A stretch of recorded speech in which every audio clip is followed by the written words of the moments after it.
welcome back to our YouTube channel Commerce Studio. ಇವತ್ತಿನ ಕ್ಲಾಸ್ನಾಗ 5th cost accounting 5th chapter the process costing ಮೇಲೆ problems ಮಾಡೋಣ ಅಂತ 5 marks ಇಂದ ಯಾವ ತರ ಕೇಳ್ತಾರಂತ ಫಸ್ಟ್ ಏನು ಮಾಡೋಣ ನಾವು ಫಾರ್ಮ್ಯಾಟ್ ನೋಡ್ಕೊಳ್ಳೋಣ. ಫಾರ್ಮ್ಯಾಟ್ ಏನೈತಿ particular quantity rate amount. So ಈ ಸೈಡು ಇನ್ಪುಟ್ ಬಂದ್ರೆ ತಗೋಬೇಕು materials, wages, overhead, expenses and answer ಬಂದಾಗ ಈ ಸೈಡ್ ಏನಾದ್ರು ಜಾಸ್ತಿ ಇತ್ತಂದ್ರೆ ನಮ್ಗೆ ಅಬ್ನಾರ್ಮಲ್ ಗೇನ್ ಬರ್ತೈತಿ, ಈ ಸೈಡ್ ಏನಾದ್ರು ಜಾಸ್ತಿ ಇತ್ತಂದ್ರೆ ಈ ಸೈಡ್ ಅಬ್ನಾರ್ಮಲ್ ಲಾಸ್ ಬರ್ತೈತಿ.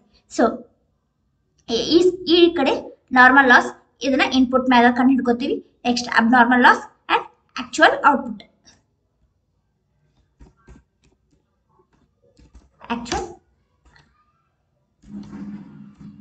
Actual output.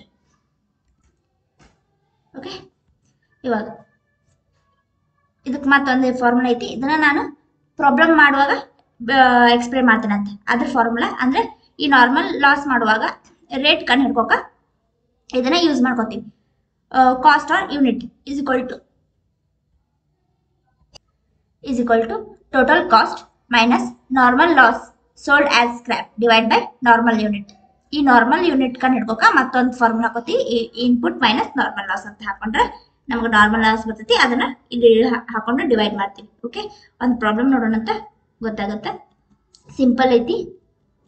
Okay, in the manufacturer of a product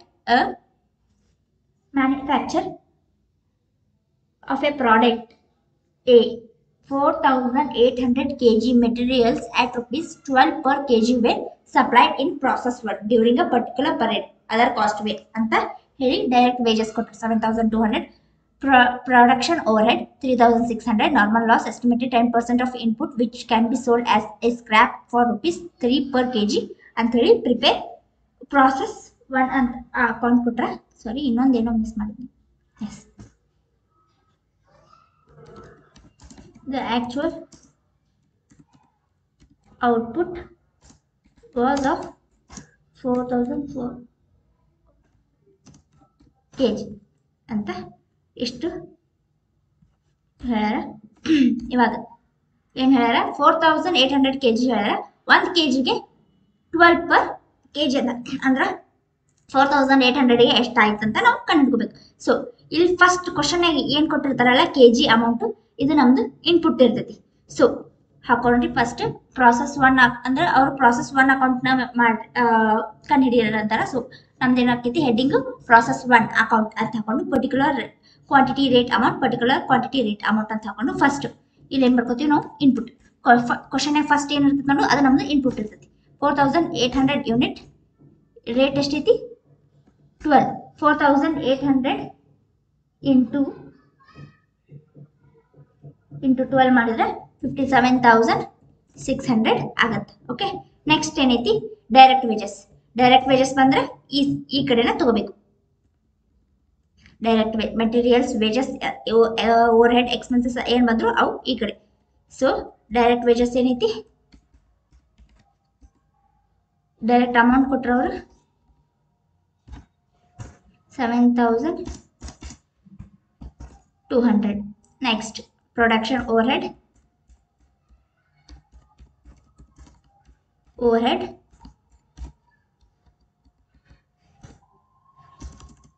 3,600 ಐತಿ. ಓಕೆ, ಈ ಕಡೆ ಬರುವೆಲ್ಲ ಮುಗಿದು. Next normal loss estimated 10% of input which can be sold as a scrap for ₹3 per kg ಅಂತ ಹೇಳ್ಯಾರ. ಫಸ್ಟ್ ಏನೈತಿ ನಾರ್ಮಲ್ ಲಾಸ್ ಈ ಕಡೆ ತಗೋತೀವಿ ನಾವು. ನಾರ್ಮಲ್ ಲಾಸ್ ಎಷ್ಟೈತಿ,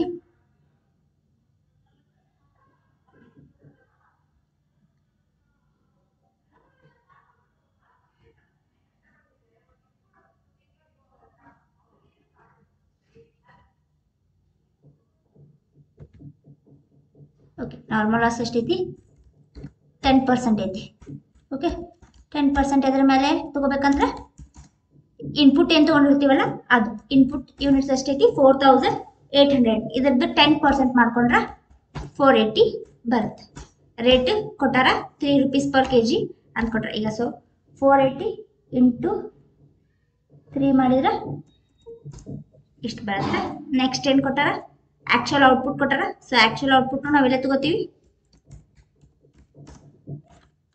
actual output. Okay, actual output ಎಷ್ಟೈತಿ? 4000. ಇವಾಗ ಆಕ್ಚುಯಲ್ ಔಟ್ಪುಟ್ ಕಂಡು ಕೊಟ್ಟಾರ, ಬಟ್ ಅದರ ರೇಟ್ ಕೊಟ್ಟಿಲ್ಲ. ಸೊ ಅದರ ರೇಟ್ ಕಂಡು ಹಿಡ್ಕೋಕ ನಾವು ಫಾರ್ಮುಲಾ ಯೂಸ್ ಮಾಡ್ತೀವಿ. Okay, cost of unit is equal to total cost minus normal loss on scrap sold as scrap divided by normal output. Okay,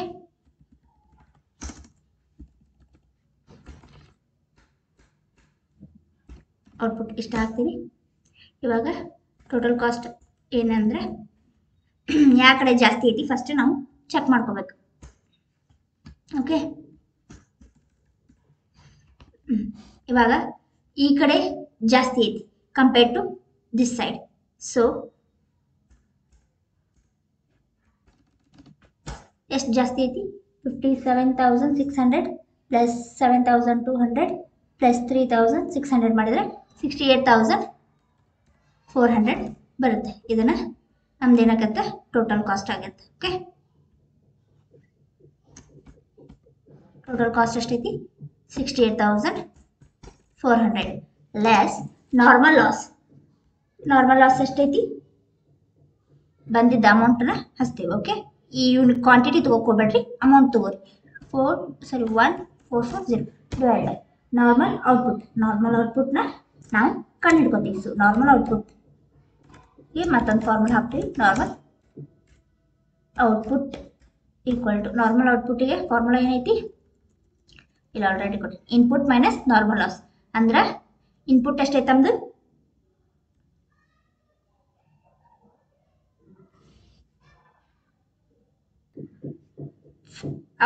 ಇಲ್ಲಿ ಕ್ವಾಂಟಿಟಿ ತಗೋಬೇಕು.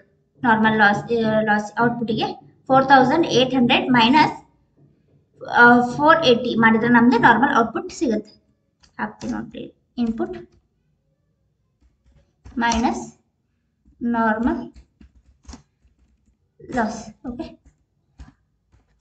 ಇನ್ಪುಟ್ ಎಷ್ಟೈತಿ? 4,800 ಮೈನಸ್ ನಾರ್ಮಲ್ ಲಾಸ್ 480 ಮಾಡಿದ್ರೆ 4,320 ಬರುತ್ತೆ. ಅದನ್ನ 8 ಹಚ್ಕೊಂಡು ಆನ್ಸರ್ ಮಾಡಿದ್ರೆ 68,400 ಮೈನಸ್ 1,400 440 ಡಿವೈಡ್ ಬೈ 4,320 ಮಾಡಿದ್ರೆ ನಮ್ಗೆ ಆನ್ಸರ್ 15.5 ಬರುತ್ತೆ. ಸೊ ಇದನ್ನ ತಗೊಂಡು ಇಲ್ಲಿ ಆಕ್ಚುಯಲ್ ಔಟ್ಪುಟ್ ಕಾಲಮ್ದಾಗ ಹಾಕೋಬೇಕು. ಆಮೇಲೆ ಆ 4,440ನ ಇಂಟು 15.5 ಮಾಡಿದ್ರೆ ಆನ್ಸರ್ ನಮ್ದು 68,820 ಬರುತ್ತೆ. 440 ಇಂಟು 15.5 ಮಾಡಿದ್ರೆ 68,820 ಆನ್ಸರ್ ಬರುತ್ತೆ. ಇವಾಗ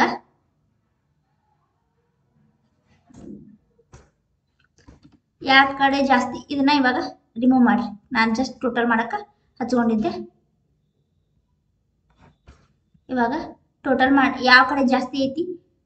ಈ ಕಡೆ ಅಷ್ಟು ಟೋಟಲ್ ಮಾಡಿದ್ರೆ 8,400, ಬಟ್ ಇಲ್ಲಿ ಆನ್ಸರ್ ಬಂದಿದ್ದು ನಮ್ದು 68,820. So this side is more.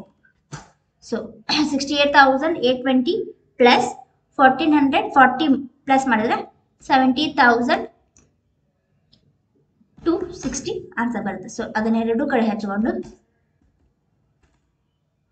260 ಮಾಡಿಕೊಂಡು ಈ 70,260ದಾಗ ಈ 68,400ನ ಲೆಸ್ ಮಾಡಿದ್ರೆ ನಮ್ಗೆ 18,260 ಆನ್ಸರ್ ಬರುತ್ತೆ. ಲೆಟ್ ಮೀ ಓಕೆ, 70,260 ಮೈನಸ್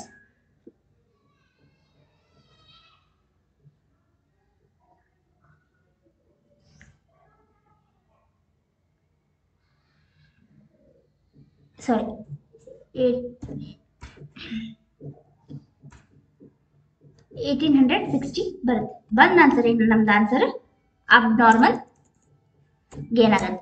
ಒಂದು ವೇಳೆ ಈ ಕಡೆ ಜಾಸ್ತಿ ಇದ್ದು ಈ ಅಮೌಂಟ್ನ ಈ ಕಡೆ ಜಾಸ್ತಿ ಇದ್ದು ಈ ಕಡೆ ಹೆಚ್ಚಿ ಇವ್ನ ಮೈನಸ್ ಮಾಡಿದ್ರೆ ಅದು ನಮ್ದು ಅಬ್ನಾರ್ಮಲ್ ಲಾಸ್ ಆಗ್ತೈತೆ. ಇವಾಗ ಈ ಕಡೆ ಜಾಸ್ತಿ ಐತಿ, ಸೊ ಇದೇನಾಗುತ್ತೆ abnormal gain. Abnormal gain. Okay, ಇಷ್ಟು ಮಾಡಿದ್ರೆ ನಿಮ್ಗೆ 5 ಮಾರ್ಕ್ಸಿನ ಪ್ರಾಬ್ಲಮ್ ಫುಲ್ ಮಾರ್ಕ್ಸ್ ಸಿಗುತ್ತೆ. 10 ಮಾರ್ಕ್ಸಿಗೆ ಸೇಮ್ ಟು ಸೇಮ್ ಇರುತ್ತೆ, ಬಟ್ ಪ್ರಾಸೆಸ್ ಜಾಸ್ತಿ ಕೊಡ್ತಾರೆ, ಅಂದ್ರೆ 3 ಪ್ರಾಸೆಸ್ ಕೊಡ್ತಾರೆ. ಈಗ ಪ್ರಾಸೆಸ್ 1 ಅಕೌಂಟ್ ಅಷ್ಟೇ ಕೊಟ್ಟ, ಇದನ್ನ ನಿಮ್ಗೆ 2 ಪ್ರಾಸೆಸ್ 2 ಮಾಡ್ರಿ, ಪ್ರಾಸೆಸ್ 3 ಮಾಡ್ರಿ ಅಂತ ಕೇಳ್ತಾರೆ. ಓಕೆ, ಅದನ್ನ ಆಕ್ಚುಯಲ್ ಔಟ್ಪುಟ್ ಆದ್ರೂ ಹಚ್ಕೋರಿ, ಇಲ್ಲ ಆಕ್ಚುಯಲ್ ಔಟ್ಪುಟ್ ಟ್ರಾನ್ಸ್ಫರ್ ಟು